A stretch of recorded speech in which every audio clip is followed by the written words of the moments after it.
Welcome to For Us. I'm Aaron Hatley. And I'm Brian Plantenberg. Thanks for joining us. I'm excited. We're going to hit the road, go visit some distilleries, talk to people that like to drink whiskey, and learn a lot more about this wonderful world. And that's the thing that I'm really excited about is going to the distilleries, talking to the distillers, all those that make and provide us with this great juice. Yes, hear it from the horse's mouth. There's a lot I think I could learn, and many other people can pick up maybe some tips and tricks along the way. It's going to be a lot of fun. Right, and as we learn, we hope we can provide those with you. Like, for instance, today's video, we're going to focus on Hazmat whiskeys. We're going to go downtown Denver here in Colorado and go to Mile High Spirits. We're going to talk to Win Farrell and Tyler Joyce. Then we're going to have them speak to us about their Fireside Single Barrel, which comes in at 142 proof. That's hot. That is hot. But that's what a hazmat is.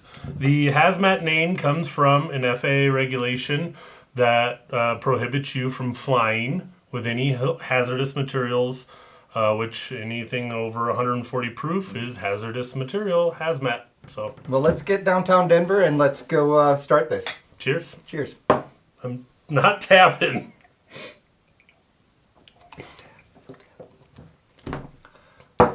Win, thank you so much for having us here at Mile High Spirits. We really appreciate you coming on Pour Us and letting us talk to you about your product. Yeah, thank you guys for coming. I look forward to diving in and talking a lot about Fireside today. I would like to think we're more of a fun brand that represents the average person. We're not very snooty. We didn't find our recipe in a coal mine and have this awkward heritage story. We are an urban distillery. That's very unique about us. We're located in the heart of a city. There are very few distilleries in the world that fit that.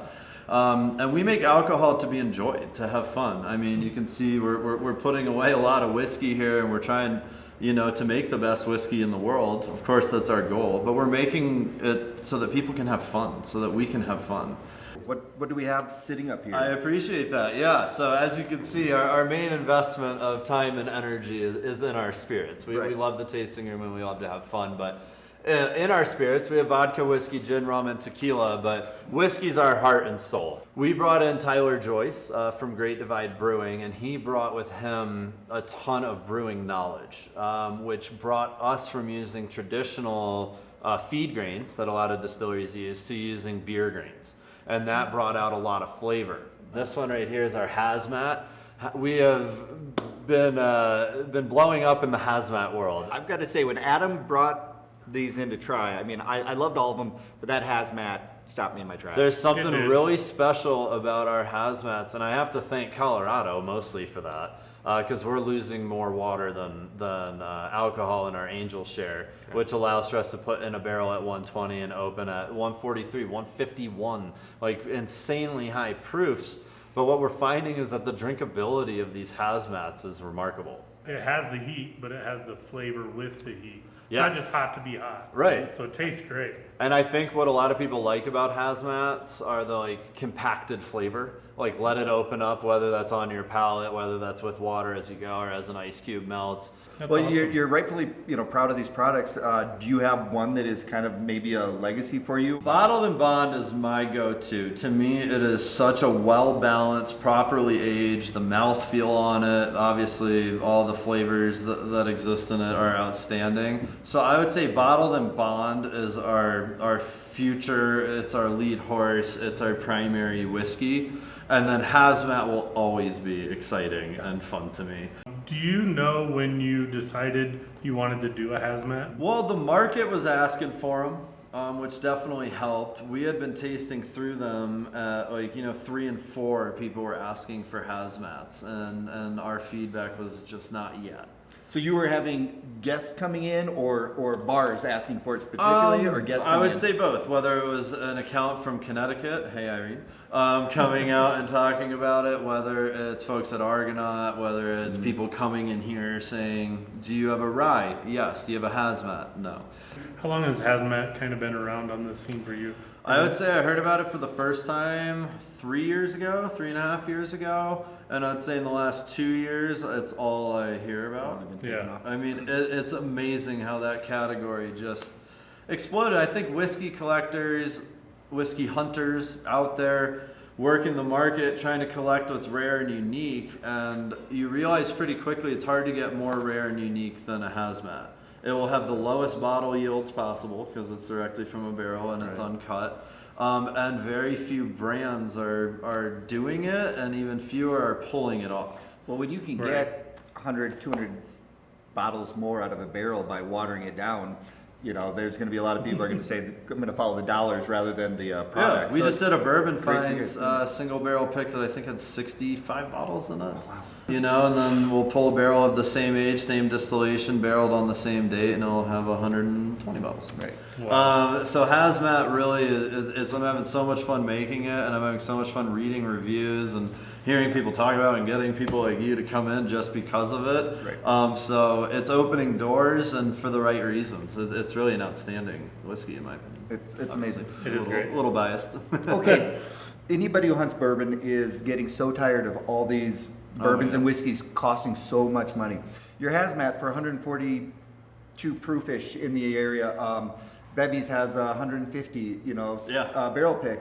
It's still 65 bucks or less. You know, and to some sit there people and are get charging more for than we would like, 75, 85, because they're saying you should charge more, you can get it. Like, I'm getting it, look at me. But it's like our whole thing is to always be fair, like from the start. If you're not able to buy corn for under 10 cents a pound to make your whiskey, give me a call. I'll let you know where to get it. I feel like the craft industry started just throwing out whatever prices they could to see if people would pay it. And they're like, oh my God, people are paying it. But they exhausted those consumers. Right. I've got to know about the abs. We've heard about the story about the abs crashing your the crashing greatest your bar. night of my life, I think. Absolutely. How did that come about? What happened? Yeah. So we're close with the Avs Alumni Association, and after they won, they were kind of working their inner circle to say, where should we go party? And they knew they wanted to do this amazing tour with the Stanley Cup and go around all these towns and cities throughout Colorado, but they really wanted to have a private celebration first. So the Avs alumni was speaking with us and said, would you guys be willing to host? So they got on a plane and flew into Denver and went home, showered up, came straight down here. And it was a private friends and family party. Lord Stanley was just out and about the whole time. Sometimes it would just be set down in the middle of the room for a half hour and not touched. And you go, Lord Stanley's looking lonely. I'm going to go pour some whiskey in it and have Gabe Landeskog pour it in my mouth. And then the night ended in here. We rolled a barrel down off the rick and dumped it into the Stanley Cup and had players chugging out of it, and it ended up being a barrel that they actually selected.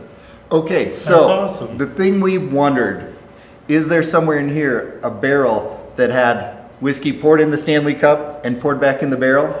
Oh, that would have been awesome. No, we unfortunately, they poured it in the Stanley Cup and they said, we want to bottle this. So we have a bottle with like the Stanley Cup. Yeah. Okay. Is there anything that, since you're excited for the future, that you have coming up in the future that you are even more excited about, or some? Well, we future always plans? have fun stuff cooking up, whether that's live music, entertainment events, or our whiskey releases. We launched a barrel recently to the stratosphere, to space. Oh, really? And we got that back and released it. We were the first distillery to release whiskey product that went to space to the public. Explain this, because I can't believe I didn't hear about this. Yeah. What's going on in your place? Oh, we got some concerts. we're just We got sending this some and that. up to Oh, space. and then we send a barrel to space. My wife works in the aerospace industry. She's a project manager building spacecraft that have gone to explore Pluto. They launched one to explore Jupiter. And I was doing a rebrand in 2020, and I was like, I want to do something fun, and I want to incorporate my love of space. My wife and I are amateur astronomers. We work for NASA and United Arab Emirates, studying asteroids and stuff that they want to fly by or land spacecraft on. How do I merge these? And we came up with this rocket barrel logo. That's now our logo. Okay. And I was like, okay, I like it. It embodies height, mile high. It still makes sense. But how do we make it really hit? How do we make it really cool? Yeah. So I called my wife and I said, hey, do you know anybody that could send a barrel of my whiskey up into space? And it took her asking 2 people.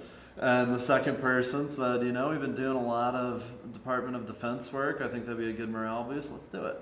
So we got to send a barrel up to the stratosphere. It spent about 4 hours up there, so longer than a lot of the space flights for humans. And we got it back, and it picked up some really unique flavors. And we actually released it, a month ago? And we only have, I think, like 25 of 250 left. But, Yeah. And that's mostly because I'm making sure they go to people that really want to. I can't believe I didn't hear that story. That is great. Good for you guys. Yeah, I'll bring a box down for you to check out later. That would be great. It's hard to innovate in this industry. People respect tradition. They expect tradition. Yes. And things like Strato Whiskey, are ways that we can still keep tradition but do things that are fun. And I think people should look out for more stuff like that from Mile High Spirits. Yeah. That's great. So I had to, in honor of you, Tyler, I had to break out the Hawaiian shirt. I'm glad you were able to bring yours as well. Yeah, I feel underdressed. I say, you look like you should be backstage setting up the mics and all that. Fix it and post. There you go. So the main reason we're bothering you today is hazmats. Can you tell us what is a hazmat? What is the big deal with hazmats? We noticed when our whiskey turned 5.5 years or so that maybe 6 to 12 barrels coming down off the brick were over 140. And these are barrels that the same product is going into each of the barrels, same levels, stored more or less in the same space? Yeah, Okay. yeah. And so that's sort of how our hazmat was born. We've seen it as high as 155, even though it all went in at the same proof. Okay. This whiskey originally went in at 120. So do you have then a proof that you are aiming for, or are there some barrels that you have hidden away here that you're going to age and see what you can max out with your hazmat type proof? Yeah, I mean, there's barrels. There's a couple. Our oldest barrel in the house, so our oldest 3, we haven't even opened. Yeah. I would like to taste it with you and have you kind of lead us in what we're kind of tasting, what we're experiencing. Okay. Cheers, gentlemen. Cheers. Cheers. Thank you. Some people come in seeking this out, and then other people. You said 142. Okay, I was going to ask the reaction. Yeah, I'd like to try that. Right. Well, I mean, right off the bat, I get like a toasted sugar, almost caramel on the nose. There's royal vanilla down there, kind of like the vanilla that comes from Madagascar versus the vanilla that comes from Mexico or Tahiti. There's in this particular hazmat, I get a lot of just on the nose. I get maybe like a stone fruit, maybe a cherry. Oh, I can get that. Maybe there's a little bit of plum. Yeah.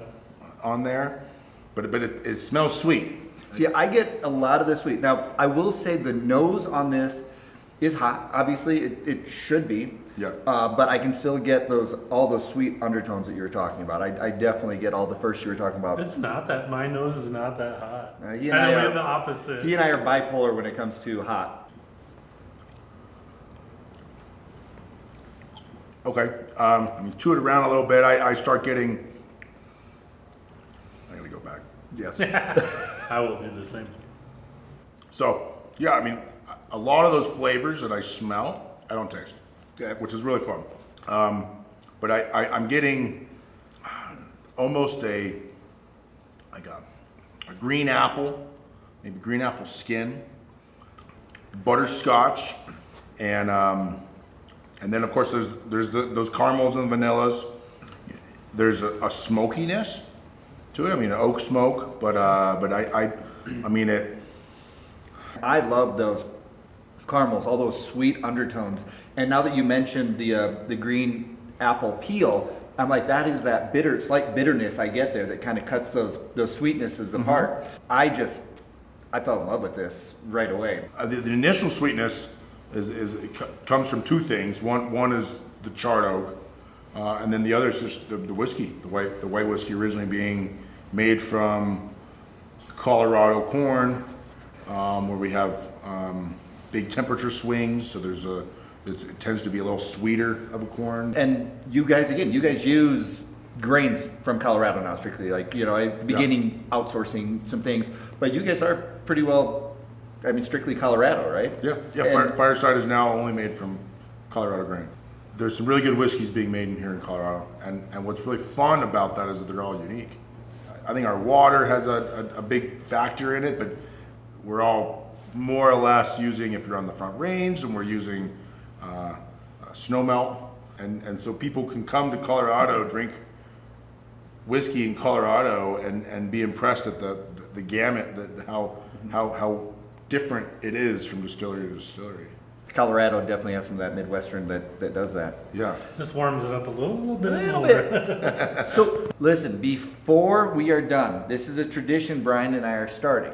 We're starting an infinity bottle, and it's a distiller's infinity bottle. Nice. And what we would appreciate you doing, and the idea is that Brian and I are going to be taking this around from distillery to distillery as we talk with distillers. We're going to educate us on everything. We would love for you to add the highlighted bourbon or rye that we are going to be doing. Can we ask you to pour an ounce of the Hazmat into our infinity bottle? The thing that's sad about this is that we aren't going to get to try it until we hit like 15, 17 distilleries. Yeah. But then the idea is we will pour it. Now, while you are doing this, I have to talk to you about your infinity barrel that I saw. I saw pictures of this, and if we're going to harass him and get a picture, maybe we can throw it up there. But could you please pour an ounce in? And this is, again, he is the first to pour in. Is that the Hazmat? Yeah, Absolutely. same as that, just open. Excellent. There it is. I'm happy about that. Me too. It's the start I need of to say A good foundation. Yeah. There we go. There we go. The Colorado Foundation of. One of the things that we like to do after each of our distillery tours and all that, we like to revisit the whiskey that we are drinking. You know, it's nice to come back to something to make sure you weren't just, you know, overwhelmed by the experience, that you are actually drinking what you think you're drinking. And we are going to retry the Single Barrel Hazmat Fireside. So why are we doing it out here? We're Fireside. We're Fireside. It's a beautiful day in Denver. Yep. And why not? It's What do we gonna got, warm about us up. 6 inches or so of snow? Oh, yeah, at least. So Brian and I are going to try a little of the Fireside, and This will definitely warm us up. I'm not trying to spoil it either. If you're expecting some weird review from us, I'm gonna spoil it right off the bat and just say we like this. we do. It's a good whiskey. It's one of those ones that I was kind of shocked that I would get into just because of how strong it is. But with that comes so much flavor. Yeah. That's why I love it. I am Absolutely. literally on fire. Ouch. Like I was trying to hold it. My knees are roasting. If you slide it back a couple inches, it's probably not going to hit, is it? Just make sure. Whew. I was trying to hold it. That's hot. That's hotter than a Hazmat. That's the Hazmat. I was going to say, there you go. All Well, right. you did it right. Whew. You know, if you just poured your whiskey on that, it'd probably put the fire out right there for I you. think I would combust if I take a drink. So, also I wanted to point out my Hawaiian shirt. He finally got on board, Tyler. I had to. Yes. So, gonna make it a theme for this episode. There we go. Hawaiian shirt, outside in the snow, drinking Hazmat. Yes, yes. Well, cheers, sir. Cheers. This is gonna definitely warm me up. Yes.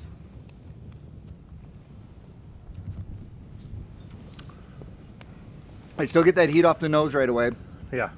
with that sweetness, but I do not get that heat off the drink. I don't. It's flavor. It's a weird, like, you get the kind of the sweetness he was talking about. I get a little more of the caramel notes of the fruit or whatever, but really just a lot of that barrel. Well, and I'm the getting flavor more that of the comes fruit from that it. he was talking about than I did yesterday. But you know, are we being affected by the fire smoke and all that? Now, I do have a surprise for us or two. So, It's a surprise for you too. yes. That's impressive. First off, we've got these. These were Yay. donated to us. Appreciative, Wynn and Tyler from Mile High Spirits. These glasses are great. But I also picked something up myself to see This is for us to try. Oh. I got the Bevies one that we talked about, barrel pick. So this is actually 150 proof. So why don't you do the honor and open that one? And I will. Bevies is one of our local places that is basically a warehouse of spirits. It has its own wine bar and restaurant in there, and just it's huge. It is the Costco of liquor stores. Well, and they do amazing barrel picks. They've got a lot. It's in Littleton, Colorado, off of 470. If you're in that area, going to a Red Rock show, they have a lot of barrel picks for you. Oof. That's where we got the Blue Note. Blue Note? Barrel pick that I thought was far and above even just regular Blue Note. Yeah. They just have consistent, amazing barrel picks. So this is great. This is their barrel pick, the 150 proof. 150 proof. Instead of the 142, which is what we should pour you first. You could pour us both. Pour us. Yeah, we got some hefty pours yesterday. Mile High Spirits. Towards the end of the interviews, I was getting a little sloppy. It was great. If there are some hazmats also, though, let us know about some hazmats we should be trying. You know, we are not completely new to hazmats by any means, but there's, you know, it's more and more, as we talked about in the interviews with them, more and more call for it, and a lot more distilleries are doing it. Well, I'm going to try this out. A little extra heat for a snowy day is going to be great. That is completely different. Holy buckets. It is. That's a whole different flavor. You do get a little bit more heat off the tongue for me. I get a lot more of the barrel, which I guess with the heat. Yeah, definitely a little more of the barrel. It's only 8 more proof, but it adds up. I'm going to cut mine with a couple snowflakes. Water is always a good thing to add to your hazmats if you want to open them up. As they said, they have such a complex compressed flavor. They just keep building. Even now, that drink as I talk is building in my mouth, so such a good flavor.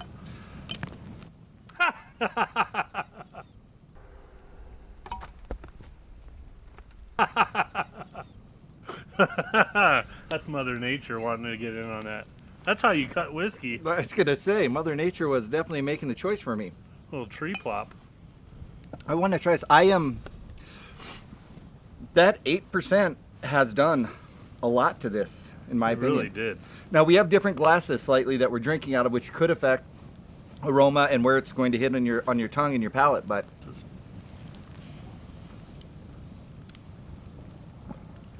oh, it's so good. I feel like For I get such a hot 150 proof.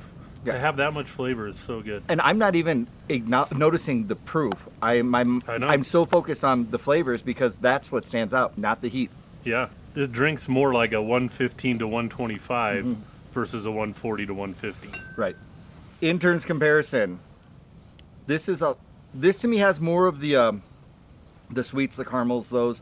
Well, this I feel the 150 I feel has a lot more of the fruits, like the red fruits, the I want to say the stone fruits and those. Oh, these are so good. I will say their hazmat is one of my top 3 favorite new whiskeys in Colorado right now. And if you do drink a hazmat and you don't like it, that doesn't mean you don't like hazmats. Right. It just means you need to try a different one. And this is one I would definitely recommend. If it doesn't work for you, look into some other ones. There are going to be a lot of different flavor profiles out there. Well, and as hot as a hazmat is, and say that you just can't quite get past the heat, put in a nice big rock, let it kind of melt, add a drop or 2 of water. It'll bring that down. And maybe you find yourself, when you get down to here in the bottle later, you know, you start doing it straight. And hazmat, this is Wander. Hazmat is not necessarily a let's sit around the fire and put down a whole bottle kind of thing. I mean, I'm not saying we're not going to necessarily do that. What the hell are we doing here? That is true. Again, as Brian mentioned at the beginning of the video, if you do come to Colorado and you buy one of these hazmats, do not try to fly back with it. That is the reason hazmat whiskeys got their name, is because the FAA said it's considered flammable, too flammable and hazardous to fly. So do not try to do it. I would hate for you to come to Colorado, buy a bottle because we told you to, and then have it taken away from you while you're trying to check on the plane. If you do, call us. We can take and we will gladly find a home for that bottle. Yes. In the arms of So that's kind of our take on Hazmat whiskeys, specifically the Fireside Single Barrel from Mile High Spirits. Like we said, try a ton of them. They're great. And you don't have to do it fireside only. But This would be great poolside as well. So. Oh yeah. Anywhere. So remember, when you find that great whiskey, pour yourself one, pour your friends one, and make sure you pour us. Thank you. Cheers.